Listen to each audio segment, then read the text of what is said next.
Now to an issue in Germany that's also received a lot of attention in Australia recently. The food delivery industry has exploded in Europe, with revenue doubling in just 5 years. It's led to a huge demand for delivery riders, but in Germany, that work is often carried out by migrant workers who face poor conditions, little protection, and in some cases, blatant exploitation.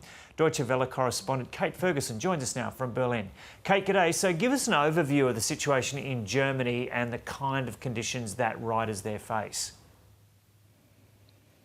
Yeah, so here in Germany, like in many other parts of the world, really, food delivery took off during the pandemic, but the habit has stuck. And if you're ever out at night in any major city, you'll see streams of riders, usually young men, on their way to deliver orders. Now, here in Berlin, many of those riders come from South Asia, and they've been telling me that they're working in extremely precarious and sometimes exploitative conditions. I'm talking about things like longer hours than are allowed by law, pay below the legal minimum wage, and constant pressure to be online and available to work. Now, this might surprise people because Germany actually has very strict labour laws, but the reality is that this kind of work is often happening under the table.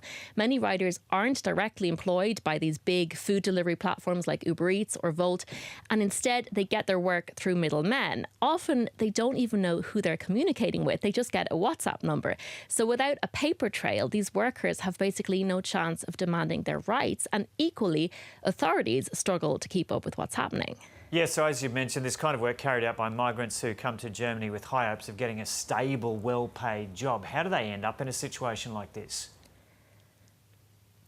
Well, many of these riders are students and they come to Germany believing it to be a land of opportunity. And especially in countries like India, there's a big advertising drive from agencies promoting private universities. They're promising young people that there are a huge number of openings in well-paid industries like tech and data science, and that they won't even need to speak German even. Now, it is true that Germany is in need of skilled labour and it does want to attract migration.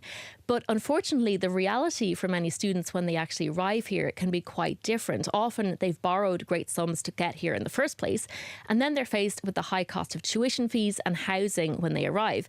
And that's exactly the reason why they end up in the gig economy. They need a job, they need one fast. And unfortunately, that situation is very easy to exploit. Now, there's also a very real issue of shame. One rider I spoke to told me he can't afford to visit his family back in India, and he can't bear to admit to them how things have turned out after the hopes for his future were so high. And so he, like many others, find themselves trapped in this situation. Yeah, Kate, as I mentioned at the start, this was kind of addressed in Australia over the last 12 months as well. And I think one of the big issues mentioned here was that they're contractors rather than employees legally. Is that discussed in Germany? Is anything being done on a national or European level to tackle the issue? That's exactly it. Now, Spain has taken measures to tackle the problem. It introduced a rider law back in 2021, and that mandated that riders had to be directly employed by the delivery platforms, giving them access to social security and set working conditions. Now, there were initially some compliance issues with that, but these have mostly been resolved because authorities cracked down pretty harshly on companies by issuing very heavy fines. On the European-wide level, there's a new law known as the Platform Work Directive. It was actually introduced in 2024, but member states have until the end of this year to enforce it.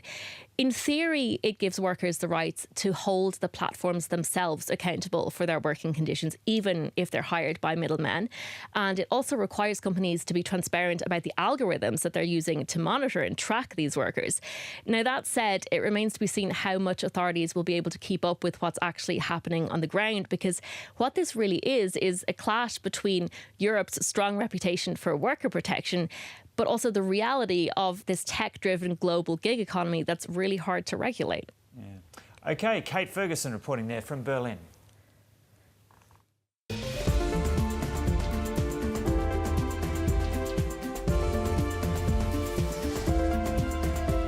Taking a look at the satellite image, a tropical low is sitting over the West Kimberley coast of WA, creating thick